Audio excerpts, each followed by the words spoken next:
out the five. I can't fuck with none of these lanes, they a fucking lame.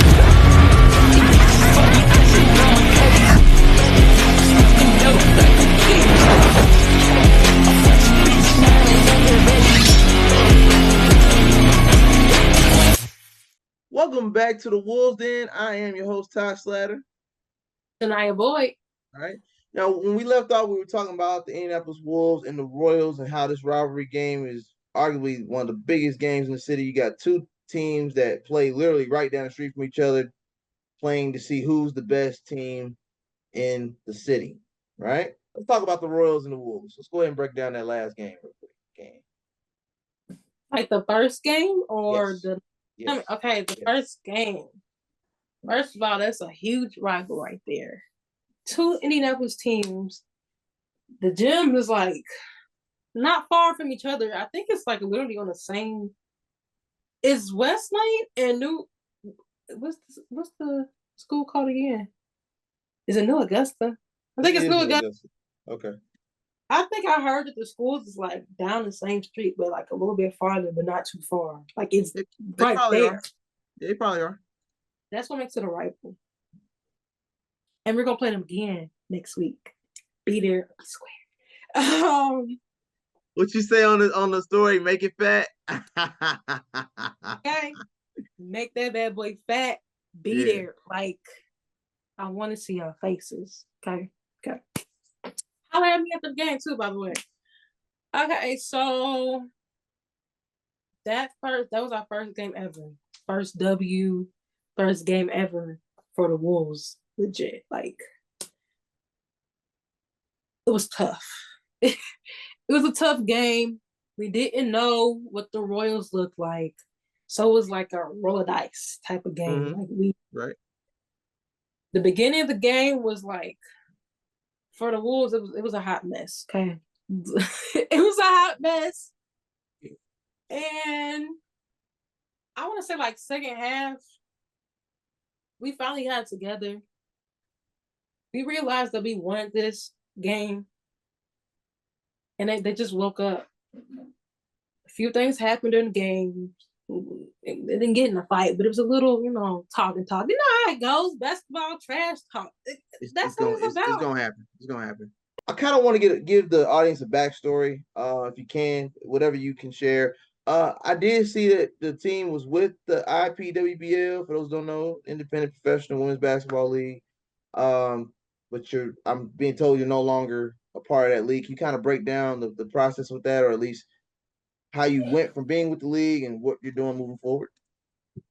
Yes. Okay. So basically, we decided to dismiss ourselves because it just wasn't a right fit for us at the moment. And I feel like we were better off as an independent team at this moment. And I think we're going to do great independently. So that's pretty much it. I ain't saying nothing else. That's that. Hey, look, that was a great answer. I mean, it's an election year. You moving like a politician. I ain't mad at it. So, that being said, also with the new direction going fully independent, there have been some roster updates. Do you mind sharing with the audience what's going on with the current roster?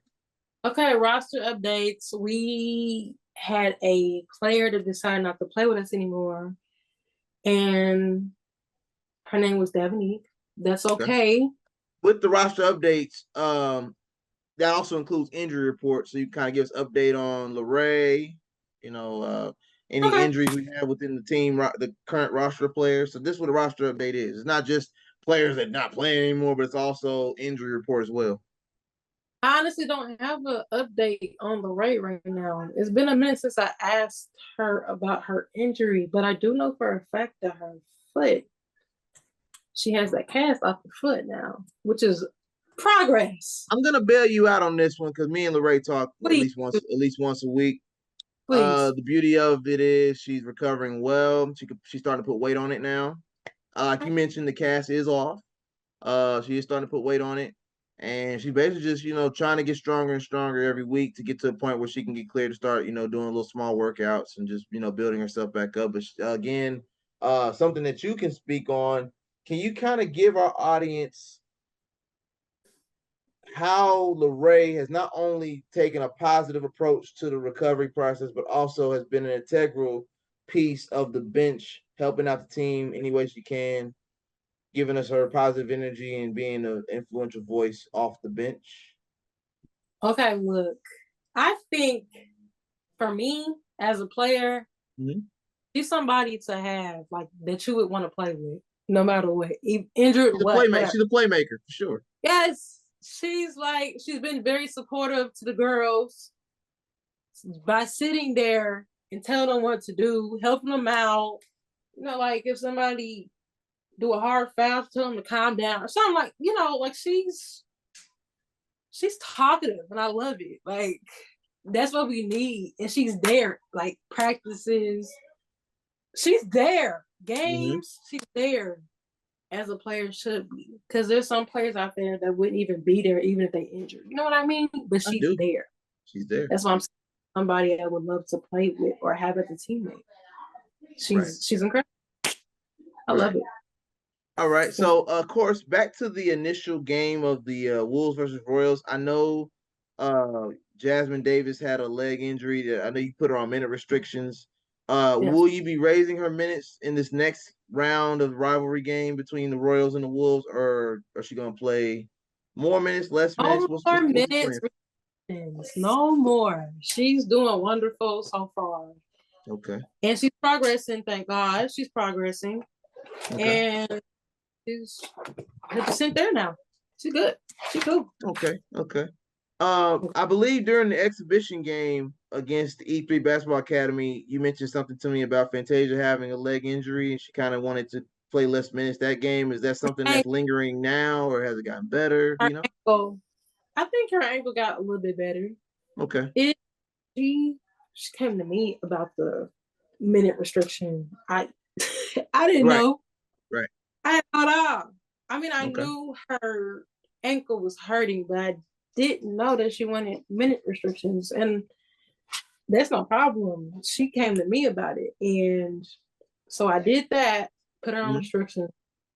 The whole time I was watching her, trying to see if she had facial expressions, you know, if she was limping.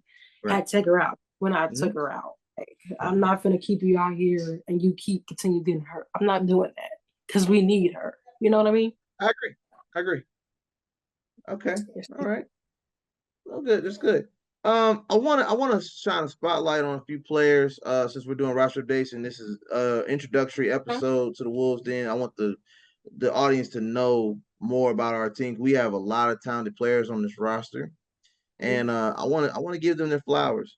So me and you spoke all during practice about Shania and the impact she had in last week's scrimmage. I just wanted to get your thoughts. Even though I already kind of know what you're gonna say, I want you to share with our audience what you thought of Shania's breakout performance in that scrimmage going up against the E3 Basketball Academy. Okay. She improves. She has so much potential. It's like every game or every practice, she's climbing. You know what I mean? As you should as a player. You're supposed to be climbing up high, not going down low. You feel me? But she did fantastic. That shot was beautiful that she had. Fantasia gave her beautiful behind, like literally she didn't look at it. It was crazy. It was like a behind.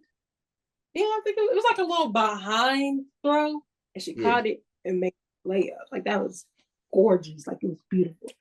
Now I will tell you this, in practice, last practice, oh my gosh, she was phenomenal. Yeah.